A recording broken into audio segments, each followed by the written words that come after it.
오늘 우리에게 주시는 하나님의 말씀, 요한일서 2장 1절부터 6절까지 보도록 하겠습니다. 요한일서 2장 1절부터 6절 말씀, 우리 한 목소리로 읽도록 합니다. 요한일서 2장 388페이지에 있습니다. 나의 자녀들아, 내가 이것을 너희에게 쓰면 너희로 죄를 범하지 않게 하려 함이라. 만일 누가 죄를 범하여도 아버지 앞에서 우리에게 대언자가 있으니 곧 의로우신 예수 그리스도시라. 그는 우리 죄를 위한 화목제물이니 우리만 위할 뿐 아니요 온 세상의 죄를 위하심이라.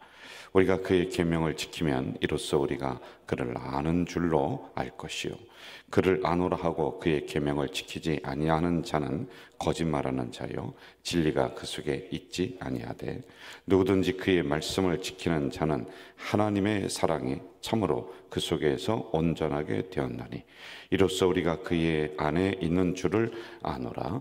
그의 안에 산다고 하는 자는 그가 행하시는 대로 자기도 행할지니라. 아멘. 요한 일서를 우리가 강해를 하고 있는데, 요한 일서라고 하는 것은 요한, 사람의 이름이에요. 그분이 편지를 3개를 썼다는 거예요. 1서, 2서, 3서 이렇게 3개를 썼다. 그럼 누구에게 썼느냐? 이제 이 부분은 우리가 성경을 강의하면서 나옵니다. 성경을 볼 때 교회 공동체에게 쓴 게 있고요, 그리고 개인에게 쓴 게 있고, 믿지 않는 사람에게 쓴 내용이 있고, 또 예수님을 믿는데 믿음이 약한 사람들에게 쓴 이런 형태로 조금 나누고 있습니다. 요한 일서라고 하는 것은 믿는 자, 그 믿는 자 속에서도 믿음이 좋은 사람이 있고 또 믿음이 약한 사람이 있고 이럴 거 아니겠습니까? 그래서 그런 사람을 대상으로 이 요한이라고 하는 예수님의 제자가 이 편지를 썼다라고 하는 것입니다. 자, 그런데 어떤 내용을 담고 있느냐? 뭐 구체적인 내용들은 이제 우리가 하나하나 강의를 해나가면서 짧은 시간에 우리가 배우고 또 묵상하고 할 겁니다만은, 이제 전체적인 주제를 우리가 좀 알고 들어가야지만 돼요. 2가지를 꼭 기억하라고 했습니다. 하나는 사랑. 그 사랑도 하나님을 사랑하는 게 있고 우리 성도들을 사랑하는 게 있지 않겠습니까? 그래서 사랑, 하나님을 어떻게 사랑할 거냐, 그리고 성도들, 옆에 있는 우리 같은 공동체를 어떻게 사랑할 거냐라고 하는 이 문제를 다루고 있어요. 이런 아주 중요한 문제란 말입니다. 그래서 심지어는 이렇게 얘기하고 있어요. 하나님을 사랑한다라고 하면서 옆에 같이 신앙생활하는 사람과 갈등을 한다. 그건 사랑하는 게 아니다. 진짜 하나님을 사랑한다라고 하는 열매는 우리가 함께 살아가는 나의 이웃들에게서 열매가 나타나야지만이 된다. 이렇게 가르쳐주고 있는 거예요. 그럼 하나님을 어떻게 사랑하느냐? 이 하나님의 사랑에 대한 부분도 오늘 이제 우리가 하나하나 좀 배울 거예요. 이 부분은 조금 이따가 제가 할게요. 그리고 2번째, 요한 1서의 주제가 뭐냐면 성도들과의 교제, 이거예요. 여러분, 우리는 친분 관계에 따라서 세상에서는 모이잖아요.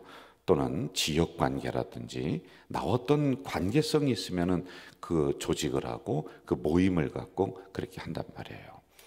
그런데 교회에서는 어떻게 할 것이냐, 이 문제가 이제 나오고 있습니다. 우리도 같은 성향의 사람, 만나면 마음이 좀 편한 사람들 이렇게 모이는 건 어쩔 수가 없는 부분들이에요. 그런데 우리만이라고 하는 이 울타리를 딱 쳐놓고 다른 사람을 들어오지 못하게 하고 교제를 나누지 않고 다른 사람을 배척하는 이런 게 진짜로 교회인가, 이걸 우리에게 알려주고 있는 거예요. 우리가 무슨 동아리라든지 또는 무슨 어떤 뭐 성경 공부 모임이라든지 그렇게 할 수가 있어요. 있는데 열려 있어야 되는 거예요. 누구든지 들어와서 함께 교제 나눌 수 있는 곳이 바로 교회라고 하는 곳이 돼야 되는데, 교회가 요즘 안 그래요. 여러분, 우리 교회는 제가 이런 부분들을 참 오랜 시간 강조를 해서 많이 없어졌어요. 그런데 교회 안에 또 다른 아주 그 단단한 조직체들이, 그 개인적인 모임들이 이렇게 있단 말입니다. 이게 여러분, 교회를 이롭게 하는 것 같아도 성도들 간의 관계를 경색시키는 거예요. 딱딱하게 만드는 거예요. 그래서 이런 부분들을 우리는 열려있는 자세로다가 있어야 돼요. 또 이런 게 있을 수 있습니다. 자, 우리 교회만 하더라도 이제 새로운 분들이 올해만 지금 한 120명, 130명, 그리고 연말까지 가면은 제가 볼 때는 200명 이렇게 등록을 할 것 같습니다. 하나님이 보내주시는 거예요. 그런데 그분들이 우리 교회를 왔는데 우리 교회 성도들이 가지고 있는 마음이 예를 드는 거예요. 예를 저기는 굴러온 돌이야, 우리는 박힌 돌이야, 저기는 이제 막 갓 온 사람들이야, 우리가 진짜 주인이야, 이렇게 되면 안 된다는 거예요. 그러면 우리 교회에 정착을 하고 남아있을 사람이 누가 있겠냐는 겁니다. 여러분, 하루를 오더라도 내 교인이에요. 우리 교인이라고 하는 거예요. 저는 제 목회적인 아주 중심된 생각과 철학이 그거라고 했습니다. 여러 가지가 있는데 그거예요. 하나님이 나에게 맡겨주신 양이란 말이에요. 아니, 누구는 박힌 돌이고 누구는 굴러온 돌이다, 이런 게 세상에 어디 있어요? 세상에는 그게 있을 거예요. 그러나 교회에 그게 있으면 안 되는 거거든요. 물론 일을 하는 데 있어서 좀 더 성숙하고 좀 더 우리 공동체에 익숙한 사람들이 그 일을 할 수는 있어요. 그런데 우리의 마음과 생각에 그게 있으면 빼내야 된다는 거예요. 이건 하나님이 주신 생각이 아니다라고 하는 것입니다. 자, 이제 말씀 속으로 한번 좀 들어가 봅시다. 1절을 한번 좀 봐요. 1절 같이 한번 읽을까요? 시작. 나의 자녀들아, 내가 이것을 너에게 쓰면 너희로 죄를 범하지 않게 하려 함이라. 만일 누가 죄를 범하여도 아버지 앞에서 우리에게 대언자가 있으니 곧 의로우신 예수 그리스도시라. 자, 여러분 기억하실려나 모르겠는데 저기 강해를 들어가면서 여기에 교리적인 측면도 몇 가지를 담아놓고 있습니다. 왜냐하면은 거짓 선지자들이 들어와서, 거짓 교사들이 교회 안에 들어와서 성도들을 어렵게 하고 어지럽히는 거예요. 그건 너희들이 잘못 배우는 거다, 이게 진짜다, 이게 진짜다. 그러니까 성도들이 어떤 말씀을 받고 어떻게 따라가야 될지를 모르고 있는 가운데 있단 말입니다. 그래서 이 요한이라고 하는 예수님의 제자는요, 성도들에게 아니야, 하나님을 믿으려면, 예수님을 믿으려면 이러이러한 믿음의 기둥을 가지고 있어야지만이 돼 라고 하는 원칙, 주제, 기준, 이런 부분들을 몇 가지를 담아놓고 있는 내용이 지금 나오고 있어요. 자, 1절에서 보면은 나의 자녀들아 이렇게 나오고 있죠. 나의 자녀라고 하는 것은 친숙한 용어입니다. 여러분, 같은 우리 성도들을 향해서 우리 성도님들이 아이고 집사님, 아이고 형제님, 뭐 이런 형태로다가 불러요. 우리 식구, 영적인 식구. 그런데 저 가자동에 무슨 그 회관에 있는 노인회관에 있는 모임을 가서는 우리가 그렇게 말할 수가 없는 거란 말이에요. 자, 이 나의 자녀들아라고 하는 것은 이미 우리들 안에 한 공동체가 형성이 되었고 함께 신앙생활하는 사람들아라고 하는 이런 뜻을 가지고 있는 거란 말입니다. 자, 그런데 가장 먼저 하나님과의 관계, 여러분 이 부분이 교리적인 부분으로 이제 나가고 있습니다. 사랑, 그런데 하나님을 사랑해야 돼. 그럼 하나님을 어떻게 사랑할 것이냐 라고 하는 것을 교리적으로다가 지금 설명을 해주고 있는 거예요. 교리 어려운 게 아니에요. 이 성경에 있는 것을 이거 다 못 읽으니까 교리라고 하는 책자가 아주 얇아요. 핵심을 쭉 빼낸 거예요. 그래서 교리는 반드시 우리들 안에서 기둥을 세워주는 거예요. 기준을 잡아주는 거예요. 굉장히 쉬운 부분들에 자 보세요. 1절에 보면은 나의 자녀들아 라고 하면서 먼저 하나님과의 관계를 잘 회복해야 된다. 그러면 하나님과의 관계를 어떻게 회복하느냐? 그것은 이렇게 해야지 돼 라고 가르쳐주는 내용이 있습니다. 한번 제가 다시 읽을게요. 자녀들아, 내가 이것을 너에게 쓰면 너희로 죄를 범하지 않게 하려 함이라. 너희로 죄를 범하지 않게 하려 함이라. 자, 너희로 죄를 범하지 않는다. 너희는 자녀를 얘기하는 겁니다. 여기서 죄를 범하지 않게 하려 함이라 라고 하는 것은요, 죄가 들어오면은 사람과의 관계도 서먹해집니다. 그런데 하나님과의 관계는 어떻게 되겠느냐? 그러면 지금 있는 죄도 해결해야 돼. 그리고 다음에 오는 죄도 해결해야 된다라고 하는 거예요. 여러분, 죄를 안 짓고 살아갑니까? 우리는 죄를 짓는 존재들이란 말입니다. 죄의 습성에는 세 가지가 있어요. 전파력이 있어요. 그리고 두 번째, 파괴력이 있어요. 그리고 하나님과의 관계를 멀어지게 하는, 결국엔 이렇게 돼버리는 거예요. 그런데 이러한 부분들을 해결하지 않으면 한 가지로 갑니다. 뭐냐? 습관성으로 가요. 그리고 우리를 사망으로 끌고 가는 게 이 문제거든요. 우리는 넘어지고 죄를 질 수밖에 없는 존재들이란 말입니다. 그런데 이러한 것은 피할 수 있어요. 생활에서 일어나는 작은 죄들은 우리가 어쩔 수 없이 뭐 이런저런 죄를 짓는다. 근데 큰 죄는 우리가 피해요. 살인이라든지 강도라든지, 이건 여러분 우리가 절제, 이건 너무 큰 거야, 그렇게 해서 우리 머리에서, 우리 양심에서 인지를 하고 막아줘요. 그런데 작은 문제들, 이런 문제는 항상 걸린 데 가서 또 걸려요. 여러분, 화내는 사람, 분노가 막 일어나는 사람들, 그런데 꼭 그 자리 가서 또 분노하고 또 화를 내요. 그게 우리의 아주 연약한 습성이 있기 때문에 그렇습니다. 자, 그런데 이러한 우리 인간들에게 1절에서 아주 놀라운 사실을 전해주고 있는데, 만일 누가 죄를 범하여도, 자, 죄를 범하여도는 조금 더 구체적으로 들어볼까요? 죄 속에는 습관적으로 계속 짓는 죄가 있어요. 그런데 여기서 죄를 범하여도 라고 하는 것은 원어적인 뜻을 보니까 단회성, 일회성, 아이쿠 내가 한번 넘어졌네, 그러니까 계속 짓는 죄가 아니라 어쩌다가 한번 아이고 참 내가 이거 잘못했네 라고 이렇게 그 앞에서 넘어지는, 한순간 잘못해서 짓는 이런 죄, 우리 이것도 충분히 그럴 수 있는 존재들이란 말입니다. 자, 그런데 이러한 습관성으로 짓는 죄든 아니면 한번 넘어지든지 간에 참 놀라운 사실이 이 안에 있어요. 다시 1절로 한번 좀 가보세요. 1절. 나의 자녀들아, 내가 이것을 내게 쓰면 너희로 죄를 범하지 않게 하려 함이라. 여기서는 만일 누가 죄를 범하여도, 이건 일회성. 그런데 아버지 앞에서 우리에게 대언자가 있으니, 이렇게 얘기합니다. 여러분 저를 보세요. 자, 고발자가 있고 대언자가 있어요. 여러분, 고발자라고 하는 것은 아유 저 사람 뭐 잘못했어요, 이 사람이 이런 죄를 졌어요 라고 제3의 기관에, 그러니까 나를 벌을 줄 수 있는 그런 기관에 고발해 버리는 거예요. 그게 목적이 뭐예요? 저 사람 벌 주세요, 이거거든요. 그렇죠?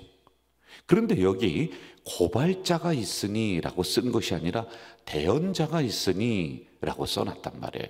여러분, 대언자라고 하는 것은 바로 이런 거예요. 어느 날 딸들이 저에게 잘못을 했어요. 저를 무시하는 얘기를 막 이렇게 막 하더라고요. 그래서 제가 화가 났습니다. 화가 나서 이놈들을 한번 혼내켜야 된다라고 생각을 하고 막 제가 화가 나서 씩씩거리고 있는데 저희 집사람이 저에게 오더니 이렇게 얘기해요. 당신 그렇게 생각하지 마. 사실은 딸들의 마음은 그게 아니라 아빠를 이렇게 사랑하는데 이걸 좀 더 좋게 표현하려고 하다가 이렇게 실수를 한 거야 라고 그 딸들의 마음과 상황을 저에게 설명을 해주는 거예요. 그러니 제가 화가 났던 마음이 그렇구나 라고 수그러드는 거예요. 이게 바로 대언자라고 하는 거예요. 그 사람의 상황을 설명해 주는 거예요. 이놈 한번 내가 너 나한테 잘못했으니까 내가 회초리 들고 너 한번 들어오기만 들어와 봐라. 내가 너 오늘 다리몽댕이 하는 내가 분지러 놓는다. 아버지들이 그러잖아요. 그러자 어머니가 있다가 뭐라 그래. 아유 당신 조금 참어. 얘가 사실은 이렇게 하고 잘한 것도 이렇게 있고 막 이렇게 얘기를 어머니가 해줘요. 그러면은 들어오기만 해봐라 하고 회초리 들었던 마음이 어떻게 회초리를 놓게 되는 거예요. 그리고 그 아들을 혼내키지 않는 거예요. 이게 바로 대언자라고 하는 겁니다. 대언자는 우리를 설명해 주는 분, 보호해 주시는 분, 나의 문제를 해결해 주려고 이 문제를 가지고 나아가는 분, 그분이 누구냐? 바로 예수 그리스도라는 거예요. 정리해 봐요. 우리는 죄를 짓는 백성들이에요. 한 번 짓든지 또는 계속 습관적으로 죄를 짓든지, 그래서 하나님과의 관계가 단절이 돼, 예배가 안 돼. 하나님을 사랑한다, 이게 관계가 회복이 돼야 되는데 하나님을 사랑할 수가 없어. 그러니 이웃을 사랑하기는커녕 하나님과의 관계도 막혀 있는데요, 이게 안 맞는 거예요. 그러자 이 문제를 지금 가지고 나오고 있는 거란 말입니다. 너희들 죄를 범하는 존재야. 이거 해결해야 돼. 스스로 해결하지 못해. 고발자는 마귀이고 사단이야. 그러나 대언자 되시는, 우리의 잘못을 알고 우리의 이 잘못을 하나님 앞에 가져가서, 하나님 사실은요, 여기 있는 김 집사가, 여기 있는 박 집사가 그런 거 아니에요, 그런 마음이 아니에요, 하나님을 진짜 사랑해요 라고 하는 우리를 대변해 주시는 분, 보호해 주시는 분이 바로 누구냐? 예수 그리스도이시다 라고 하는 것을, 교리적으로 아주 중요한 것을 여기에 설명해 놓고 있단 말입니다. 자, 2절로 한번 좀 가봅시다. 2절 같이 한번 읽을까요? 시작. 그는 우리 죄를 위한 화목제물이니 우리만 위할 뿐 아니요 온 세상의 죄를 위하심이라. 아주 중요한 교리적인 내용이 또 있잖아요. 자, 화목제물이다. 화목제물로 우리의 대언을 하셨어. 우리 죄를 대신 속해 주셨어. 여러분, 화목제물이라고 하는 것은 불쌍력이다, 속량하다라고 이렇게 해석이 될 수 있어요. 이걸 속죄제물, 이렇게 우리가 보면 됩니다. 그러니까 죄를 대속하시기 위해서 예수님이, 대언자 되신 예수님이 나를 위해서 대신 희생제물이 되어주셨다. 하나님의 구원 계획에 있는 것 아니겠습니까? 여러분, 이 화목제물은 어떻게 구약에는 됐느냐 하면요, 지성소라는 데가 있어요. 지성소는 이 번제단, 이 제단을 얘기해요. 제단도 구분합니다. 그런데 가장 안쪽에 있는 거예요. 거기에 가면은 법궤가 있습니다. 법궤 뚜껑이 있어요.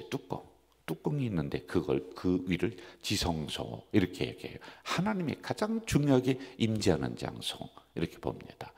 그럼 백성들이 죄를 짓습니다. 그러면 양을 잡아서 가지고 오면은 이 양의 피를 가지고서 백성들에게 뿌리고 지성소에 뿌리는 거예요. 이것은 저 사람이 죽을 건데 양이 대신 죽었습니다, 이 피값을 하나님 저 양에게 돌리니 이 백성의 죄를 용서해 주세요, 이런 제사법이거든요. 제사법이에요.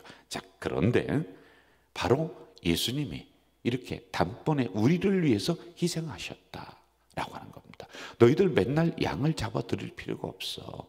예수 그리스도가 우리의 대언자가 되셔서 너희들의 죄를 이렇게 속량해 줬어 라고 하는 이 부분을 이야기해 주고 있는 거란 말입니다. 자, 하나만 더 보고 오늘 마무리 좀 하겠습니다. 2절에 보면은 우리만 위할 뿐 아니요 온 세상의 죄를 위함이다. 여기도 구분해야 돼요. 그럼 온 세상의 죄를 위해서 예수님이 십자가상에서 화목제물이 되신 건 맞아요. 그럼 예수 안 믿어도 구원받네? 이렇게 나가는 게 만인 구원설이라고 해서 이게 또 계속 이단적인 사상이 일어나요. 그러니까 우리가 이걸 좀 구분해야 돼요. 여러분, 예수 안 믿어도 구원받는 게 아니에요. 만인 온 세상을 위해서 예수님이 십자가에서 화목제물이 되셨지만은 한 가지 조건이 있어요. 예수 그리스도를 믿는 사람에게 구원을 주시는 것. 그러한 구원의 은혜가, 효력이 그 사람에게 효력이 발생을 할 수가 있다라고 하는 이런 것을 우리가 정리해 가야지만이 진정한 하나님 사랑이 되는 거예요. 저는 여러분들이 이러한 예배를 통해서 관계가, 하나님과의 관계가 잘 회복돼서 하나님 사랑합니다, 이게 진짜로 되기를 주의 이름으로 축원합니다. 우리가 죄를 지을 수 있어요. 괜찮아요. 대속자신 예수님의 중보자잖아요. 그래서 주님, 우리의 죄를 용서해 주세요. 그럼 우리 주님이 아이고 우리 김 집사 또 이렇게 넘어졌구나, 이놈 그럽니까? 그래, 잘 왔다. 그러면서 하나님에게 우리의 죄를 가서 고발하는 것이 아니라 대언해 주시는 그런 분 아니십니까? 그래서 하나님과의 관계가 올바르게 예배로 되어서 사랑하는 관계 되어서 그 다음 성도들과의, 이웃과의 사랑의 관계가 되기를 주의 이름으로 축복합니다. 전능하신 아버지 하나님, 오늘 이 새벽에 연약한 저희들을 불러주셨습니다. 감사합니다. 오늘도 말씀을 주셨는데 이 말씀이 우리들 심령 속에 잘 뿌리 내릴 수 있도록 인도해 주시옵소서. 이제 하나님과의 관계, 예배, 사랑, 이런 부분이 온전히 회복되어서 이웃과의 사랑의 관계, 교제의 관계가 원활하게 열매 맺혀질 수 있도록 도와주시옵소서. 오늘도 귀한 헌금을 하나님 존전에 올린 손길이 여기에 있습니다. 드린 손길마다 물질 때문에 어려움 겪지 않도록 인도해 주시옵소서. 또한 1000번제를 올린 손길이 여기 있습니다. 하나님, 1000번까지 기다리셔서 응답할 거야 뭐가 있겠습니까? 드린 이 마음 보시고 이제 1000번제의 제물이 100번이 되었건 200번이 되었건 중간에 하나님의 큰 응답의 역사가 그 가정 속에 내려올 수 있도록 인도해 주시옵소서. 예수님의 이름으로 기도하옵나이다. 아멘. 하늘에 계신 우리 아버지, 아버지의 이름을 거룩하게 하시며 아버지의 나라가 오게 하시며 아버지의 뜻이 하늘에서와 같이 땅에서도 이루어지게 하소서. 오늘 우리에게 일용할 양식을 주시고 우리가 우리에게 잘못한 사람을 용서하여 준 것 같이 우리 죄를 용서하여 주시고 우리를 시험에 빠지지 않게 하시고 악에서 구하소서. 나라와 권능과 영광이 영원히 아버지의 것입니다. 아멘. 여러분, 이 시간에 우리 잠깐 통성으로 기도하겠는데 이걸 위해서 기도해 주세요. 우리 교회가 사랑과 은혜가 주장하는 교회 될 수 있도록 꼭 기도해 주시고요. 이번에 10월에 행사가 많이 있습니다. 성도의 교제가 사랑의 교제가 되어서 행사할 때 서로 기쁜 그리고 마음이 행복한 이러한 행사들이 다 될 수 있도록 위해서 통성으로 기도하시고 여러분들 개인 기도하시고 집으로 돌아가시겠습니다. 기도하겠습니다. 사랑하시는 아버지 하나님, 이 새벽에 연약한 저희들을 불러주시고 은혜를 허락해 주셨습니다. 감사합니다. 주신 말씀을 마음으로 받사오니 가슴으로 받사오니 하나님 이제 우리 온 성도들이 사랑의 관계가 더 넘칠 수 있도록 도와주시옵소서. 그뿐만이 아니라 먼저 하나님과의 바른 관계가 회복될 수 있는 은혜를 내려주시옵소서. 전능하신 하나님 감사합니다. 이제 우리 10월에 가족 공동체에 행사가 많이 있습니다.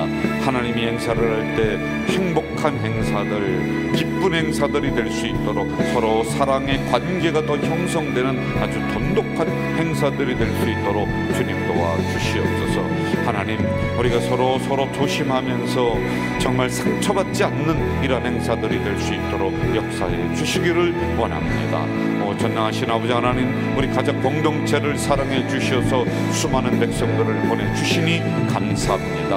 하나님, 저 앞에 있는 아파트 그리고 저 옆에 이제 아파트가 많은 세대가 들어왔습니다. 수많은 심령들이 우리 가족 공동체에 들어오게 하시고 이들로 말미암아서 우리 가족 공동체가 더 예배 중심의 공동체, 말씀 중심의 공동체로 나가도록 인도해 주시옵소서. 전능하신 아버지 하나님, 이 새벽에 하나님 앞에 부르짖어 기도하는 개인 기도 제목이 있습니다. 하나님 응답해 주시옵소서. 역사해 주시옵소서. 전능하신 아버지여 감사합니다. 하나님